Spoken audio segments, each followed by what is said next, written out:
Tipper वाले के पास insured tipper जो है इंश्योर्ड नहीं थी और टिपर के मालिक को 45 लाख रुपया भरना पड़ा। ये चीजें मतलब वक्ती तौर आप 1000 रुपया फाइन भरा के 2000 फाइन भरा के 5000 फाइन बना के निकल तो सकते हैं, लेकिन खुदा न खास्ता वो ये हादसा किसी के साथ भी हो सकता है।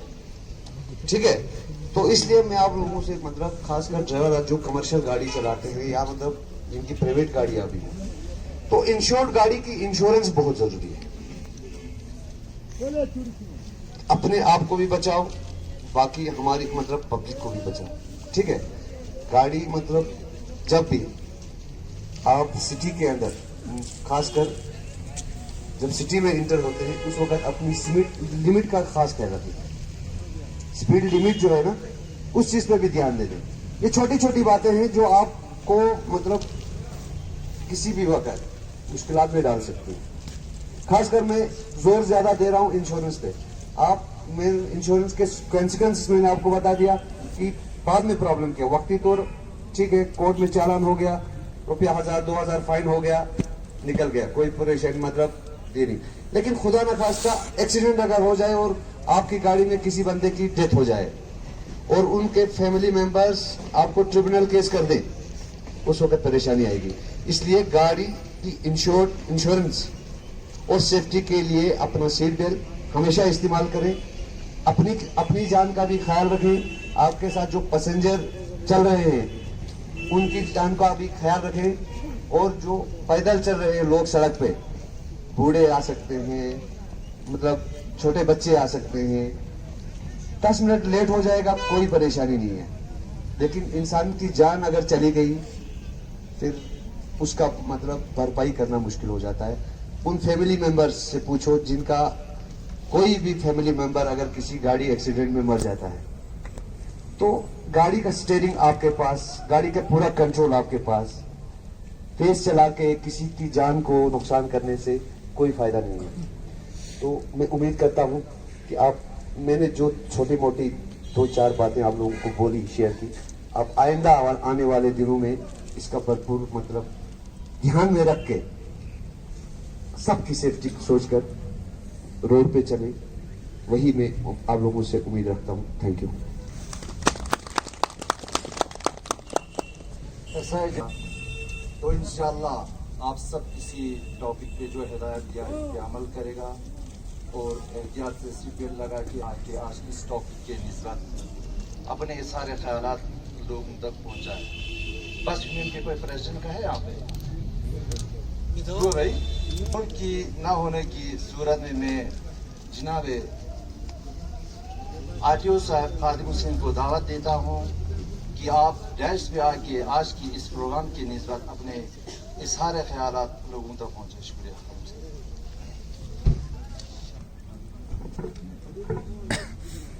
बिस्मिल्लाहिर्रहमानिर्रहीम। आज के मेहमान खुसूसी मोहम्मद सलीम वजीर साहब, तहसीलदार करगिल,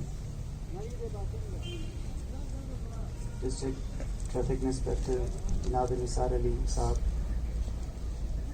सब इंस्पेक्टर जनाब जमील साहब और ट्रैफिक के जितने भी इंस्पेक्टर, सब इंस्पेक्टर, ASIs और जितने भी ट्रैफिक के अमला है उन सबको, और बाकी जहाँ पे ट्रांसपोर्ट एसोसिएशन से आए हुए रिप्रेजेंटेटिव्स, ड्राइवर्स और बाकी जितने भी पब्लिक यहाँ पे आए हुए हैं, सबको मेरी तरफ से अस्सलाम वालेकुम व रहमतुल्लाहि व बरकातहू।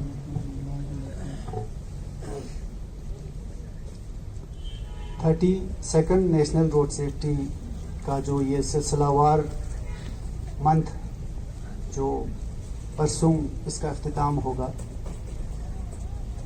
करगिल जैसे छोटे जगह में भी इतनी शदीद सर्दी के बावजूद भी हमने इतने जोश और खरोश से इसको मनाया है। इसमें बहुत सारे स्टेक होल्डर्स ने पार्टिसिपेट किया और बहुत सारी चीज़ें हमको सीखने को मिला।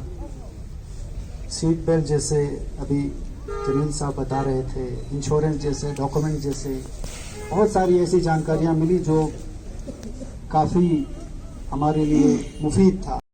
कंट्रीब्यूशन है करगिल की ट्रैफिक में तो वाकई काबिल तारीफ है। हम हमेशा बचपन से सोचता था कि जब भी ट्रैफिक पुलिस कहीं देखता था हम कोई पतली गली देख के वहां से भाग जाता था। क्यों भाग जाते थे वो अभी ख्याल आता था, क्योंकि हम में खुद कमी पेशी होती थी। न मेरे पास कोई डॉक्यूमेंट्स होता था, न लाइसेंस होता था। उससे बचने के लिए हम भाग जाते थे, मगर हमने कभी उसका कॉन्सिक्वेंसेस नहीं देखा। इसका कॉन्सिक्वेंसेस ये होता है कि जिंदगी में कहीं शॉर्टकट नहीं होता। हम शॉर्टकट ढूंढते हैं मगर शॉर्टकट कहीं नहीं होता, कहीं और ज्यादा फंस जाते। तो एक मैं छोटा सा किस्सा सुनाऊंगा आपको। मेरा एक दोस्त था, उसने दिल्ली में गाड़ी चढ़ाया, कम से कम 3 महीने किसी ने उसको पूछा नहीं। तो उसकी आदतें बढ़ गई क्योंकि उसने कभी वायलेशन नहीं किया, कहीं रेड लाइट जंपिंग नहीं किया, कई जगह उसने, क्योंकि उसको पता था अगर मैं कहीं गलती करूंगा तो मैं पकड़ा जाऊंगा। तो 3 महीने हो गए, 4 महीने हो गए, तो इतने में कहीं जगह उसकी छोटी सी एक्सीडेंट हो गया, तो किसी का उसने टांग तोड़ दिया। टांग तोड़ने के बाद ना उसके पास लाइसेंस थी, ना उसका गाड़ी का डॉक्यूमेंट सही था, तो उसको MST क्लेम किया उसने। तो कम से कम इतनी खामियाजा उसका भुगतना पड़ा। 6 महीने लाइसेंस के बगैर, गाड़ी के डॉक्यूमेंट्स के बगैर उसने चलाया। कम से कम उसको 5 लाख रुपया उसकी टांग का कीमत चुकाना पड़ा। तो यहाँ से तो उसने शॉर्टकट मार दिया, मगर वहाँ पे वो फंस गया। तो ज़िंदगी में कोई शॉर्टकट नहीं होता। जब भी कोई प्रोफेशनल ड्राइवर होता है वो हमेशा अपने पेपर्स का ख्याल रखते हैं, क्योंकि उसकी रोजी रोटी का दार मदार क्या होता है कि उसकी गाड़ी, जब गाड़ी के बारे में वो सोचेगा नहीं, अपने डॉक्यूमेंट्स के बारे में नहीं सोचेगा, हमेशा शॉर्टकट ढूंढेगा। यहाँ से श्रीनगर जाएगा, ट्रैफिक पुलिस से बचने के लिए वो गलियों का इस्तेमाल करेंगे। अगर आपका डॉक्यूमेंट सही है, आपका गाड़ी सही है, तो आप सीना चौड़ा करके अपने गाड़ी से जाइए, और ट्रैफिक पुलिस भी आपका इज्जत करती है। जिसका डॉक्यूमेंट सही होगा, जिसकी बात करने का लहजा ठीक होगा, हर कोई आदमी उसकी तारीफ करता है और चाहता है कि ये आदमी मेरे से बात करे, क्योंकि उससे मिलने को उस तरसता है। तो कहने का मतलब ये है कि ज़िंदगी में कोई शॉर्टकट नहीं है। जब भी आप किसी रोड पे गाड़ी चलाते हैं तो पहले ही चेक कीजिए कि मेरा डॉक्यूमेंट्स कितना सही है, मेरा लाइसेंस सही है कि नहीं, और मैं सवारी जो है अपनी सीटिंग कैपेसिटी के साथ उठा रहा हूँ कि नहीं उठा रहा हूँ। और किसी भी ट्रैफिक पुलिस जहाँ मिलता है या कोई भी पुलिस मिलता है, अथॉरिटी जो रोड पे होती है, उनका रिस्पेक्ट करो। जब तक आप रिस्पेक्ट नहीं करेगा, वहाँ से भी आपको रिस्पेक्ट नहीं मिलेगा।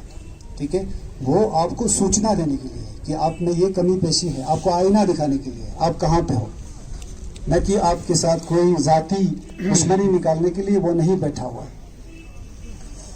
तो इसीलिए ये झगड़े फसाद सारे जो है वो रोड पे हो जाते हैं। तो हम हमेशा बोलते हैं कि मैं खुद सही हूँ, बाकी सब गलत है। जिस दिन आप ये सोचना शुरू करेगा मैं भी सही हूँ, आप भी सही है, तो झगड़ा कहीं नहीं है। ये जो रोड सेफ्टी मंथ है, पहले एक वीक की शक्ल में मनाया जाता था, अभी ये पूरे 1 महीना मनाया गया है।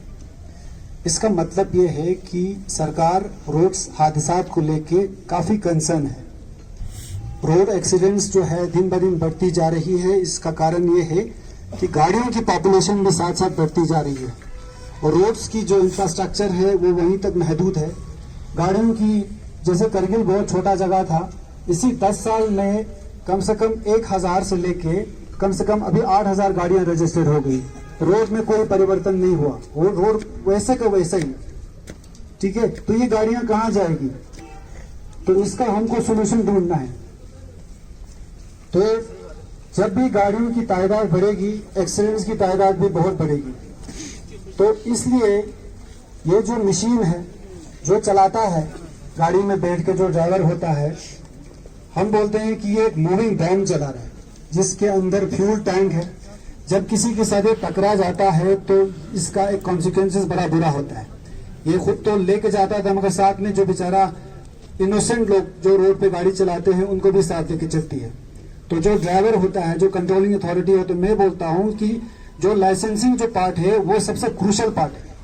इसका एक सिलेबस होना चाहिए, इसका एक प्रॉपर एक स्कूल होना चाहिए, तब जाके कम से कम 1 साल कोर्स करने के बाद ड्राइविंग का लाइसेंस मिलना चाहिए। फिर उसके बाद हमारा ट्रैफिक कुछ टेस्ट देना पड़ता है, फिर उसके बाद लाइसेंस मिल जाती है। हमारे यहाँ पे ऐसा सिस्टम अभी आया नहीं है और आने वाले फ्यूचर में ये सिस्टम बहुत ज़रूरी है हमारे ड्राइवर साहिबान के लिए और जो भी रोड यूज़र्स है। ये सिर्फ ड्राइवरों तक महदूद नहीं रखता हूँ, जो भी रोड यूज़र्स है जब तक उसको रोड एजुकेशन के बारे में पता नहीं होगा तो वो एक अच्छा रोड यूज़र साबित नहीं हो सकता है।